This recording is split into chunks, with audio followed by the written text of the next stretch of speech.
The Vietnamese has a prevalent notion, Thiên Thời, Địa Lợi, Nhân Hòa. Derived from the deep-rooted agricultural tradition, the three factors such as the necessary condition for a seed to be cultivated into a thriving crop, while Thiên Thời and Nhân Hòa encapsulate two opposing scales, the cosmic and the everyday. Địa Lợi, a favored ground, plays an intermediate role in influencing the course of Vietnamese history and her society within. These fortunes, often very sectarian grounds, testify to the past and their endless modification process, overwriting, and neglects. They bear upon themselves the scar of time. This is the story about one of those fortune grounds, silently sedimenting for 1,000 years while metamorphosing from Nam-Giao Altar, Hanoi Match factory, to xí nghiệp Trần and eventually Vincom shopping mall.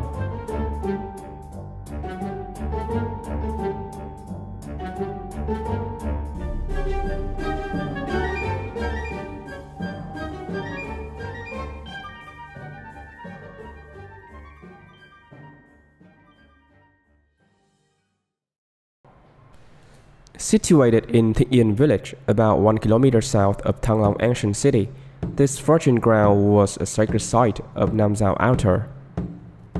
Built in the years of Đại Định 15, Quý Dậu 1154, during Liang Tông dynasty, traditionally this is where Vietnamese emperors performed the Nam-Giao rite, offering worship to heavens and earth in exchange for reversed fortune for Vietnamese people.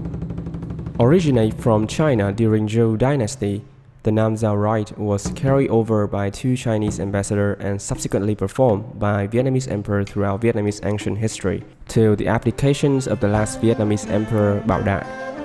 During its entirety of existence in Vietnam, despite minor modifications and adjustments, the proceeding of the rite, the altar's form and its intended location remained relatively intact. As part of the rite, the emperor, together with his officials and servants, was required to parade through the city from the Forbidden Palace to the Nam-Giao site. The parade, with all its extravagant elaboration, was a festive event of spectacle for the public. As such, to ensure the possibility of the parade and the safety of the emperor, the site was normally situated within a moderate distance from the palace and through a clearly established path. As a site for sacrificial offerings and royal ceremonies, Nam-Giao altars require a relatively large open site for all the procedures to take place. The field needed to be spacious for a large number of sacrificial animals to be slaughtered, cleaned, and immolated. Like other Vietnamese traditional customs, the shapes of the levels interplay directly with the subject matters of the rite, earth and sky, mandating the very ground a divine status for the rite. According to the rite of Zhu, the Vincom altars, also known as Nam-Giao altars, is the place to worship heaven. The Phương Trạch altar, and also called Bắc Giao, is the place to sacrifice to the earth. Around the year Hồng Vũ, 1368 to 1398 of the Ming dynasty, the two rituals were merged into the Nam-Giao sacrifice, which worship both heaven and earth at Vincom or Nam-Giao altar. According to that, the Lê dynasty adjusts held the ceremony in January. Since then, it has remained unchanged for more than 300 years. This union is evidenced in the Nam-Giao altar, which was built in Huế after Nguyễn Ánh moved the capitals in 1804. The Nam-Giao altars in Hanoi became obsolete, and the site quickly became a ruin. When France occupied Vietnam in 1884, accompanying its civilizing missions, the colonial governments always aimed to establish a strong economic base in its colonies, ensuring a healthy income that would sustain its governing body and its colonial activities. Observing that a substantial amount of chemical matches consumed in Vietnam was mainly Japanese import, the colonial government authorized a key objective to challenge Japanese matches domination by forming its very local match factory.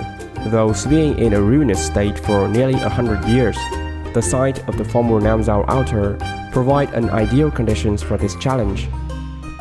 Its proximity to the cities was ideal for transportation. Its adjacent bodies of water facilitated the production process, and its vast 6-hectare area also benefit from the leftover hot grounds and foundations of the original Nam-Giao altar. The constructions of the factories commenced decisively in 1891 under the management of Henri Genoux, a French civil engineer. Gable-roofed, topped with skylights and built with local bricks with pillars and crossbars, the three main buildings showcase a crossbreed of Western design principles and local motifs, a trait that was only popularized in Indochina about 30 years later by the famed architect Ernest Hebron. Fueled by Occident visions and Western capitals, the factories was furnished with the latest machineries and materials imported directly from France. Rapidly inaugurated a years later, the factories with machineries and 200 indigenous workers was expected as a force to be reckoned with. Or, so it seemed, the factory's productions reached only about 1/3 of the match consumptions in the Indochina Protectorate. Besides, the French match's qualities was poor, inferior to its competitive counterparts. After reforming several times, even changing sources of materials, expanding promotion, the market competitions with matches from China and Japan was still very tense. This only changed when the Indochina match factories built a new factories in Bến Thủy in cooperation with the Annam Forestry Trade Association. The productions of the factories reached 40 to 43 million matchboxes per year, gradually gaining some grounds in the local market by 1908. The factories continued to have systemic change. The factories even started diversifying its production, channeling its resources into building its own electricity factory, no longer setting the focus on producing matches. The inventions and popularities of lighters in 1920s also posed a huge challenge to traditional match usage. To make things worse, the social and political situations in Bến Thủy was galvanized by the Soviet Nghệ Tĩnh movement, effectively closing down Bến Thủy factories and regrouping all French matches production activities in Hanoi. Hanoi Match's factories, now focusing on its two main brands, Beach and Red Elephant, carrying on producing up to 700,000 matchboxes per day. However, its productions and competitiveness did not improve. The factories maintained its operation till 1945 before being disrupted, damaged, ceased productions and abandoned by the 1947 armed conflict between Vietnamese and French forces. The event of 1947, which brought about the end of Hanoi Match Factory, ironically extended the story of the fortune site a decade later. As part of the Vietnamese Revolution against the French, Nguyễn Lương Bằng, a Politburo member of the Communist Party of Vietnam, proposed the idea of creating a mechanical factories to serve Vietnam's long resistance. Taking on a secret code name Trại Kiến Thiết, during this time, Xí nghiệp cơ khí Trần Hưng Đạo was founded on April 19, 1947 in Vincom Commune, Tuyên Quang. Capitalizing on the mechanical machinery brought to Việt Bắc by private workshops, as well as expertise and training from mechanics that joined the revolution, cơ khí Trần Hưng Đạo quickly attained its reputation in mechanical productions for Vietnamese during this era.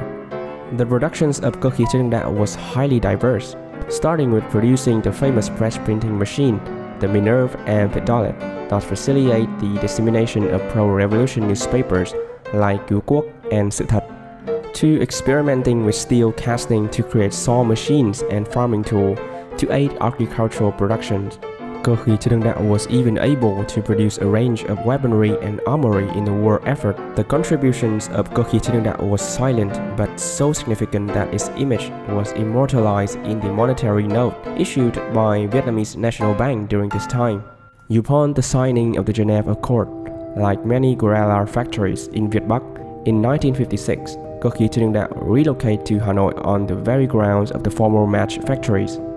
The factories modified the factory's fabric left over on site and built additional structure to suit its industrial production. Within a year, a fabled factory consisting of multiple phân xưởng and almost 200 staff resumed its operation in the process of war recuperation, economic recovery, socialist building, and national reunification.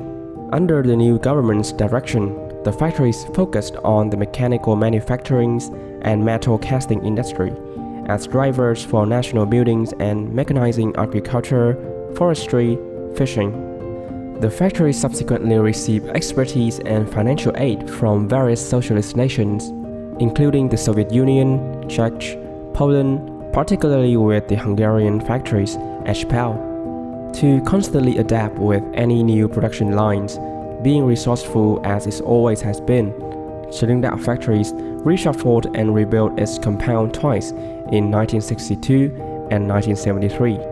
With each of its metamorphoses, new significant engines was created, and this innovation carried on throughout the 70s. More than that, the success of the factories was not only cast upon its output, but also on its workers. The factories also constructed 6 collective houses and even a resort in Samsun for its staff, ensuring fortune of the new socialist good life to all its workers. However, fortune did change. With Vietnam opening up to the market economy in 1986, cơ khí Trần faced steep competition coming from imported goods, especially from China. Unable to compete, its scale of production quickly shrunk within 2 decades before the factories were restructured and relocated in 2001. By passing all of the former political significance and taking over the fabled fortune ground with 1,000 years of history, dwelt within was Vincom, the new form of prosperity and neoliberalism.